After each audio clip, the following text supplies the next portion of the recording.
Nizamabad municipal revenue విభాగం superintendent Narender అక్రమాస్తులు కలిగి ఉన్నాడనే సమాచారంతో ఏసీబీ అధికారులు ఆయన ఇంట్లో సోదాలు జరిపి భారీ నగదుతో పాటు అక్రమ ఆస్తులు సైతం గుర్తించారు. నరేందర్ ఇంటితో పాటు బంధువుల ఇళ్లలోనూ సోదాలు జరిపిన అధికారులు భారీగా నగదును స్వాధీనం చేసుకున్నారు. సుమారు 6 కోట్ల రూపాయల విలువైన ఆస్తులను గుర్తించారు.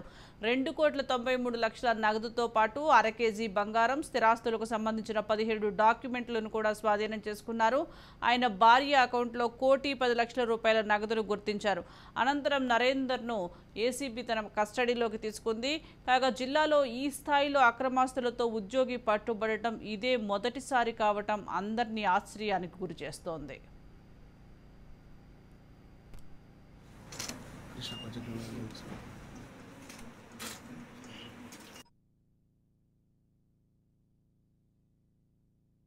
రెవెన్యూ ఆఫీసర్ అతని దగ్గర అక్రమ ఆస్తులు ఉన్నట్టుగా సమాచారం అందింది.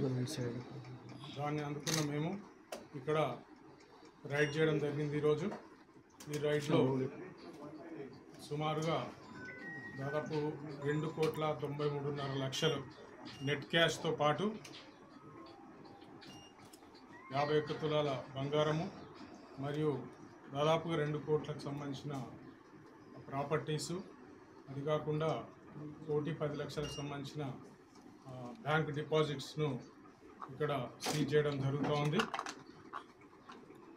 ఈ కేసును మేము ఏసీబీలో నమోదు చేసి నరేందర్ ఎవరైతే ఉన్నారో అతను విచారించి అరెస్ట్ చేసి రిమాండ్కు తరలించడం జరుగుతుంది.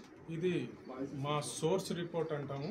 ఇది మా డీజీపీ గారికి అందిన సమాచారం ప్రకారం ఇది చర్య చేయడం జరిగింది.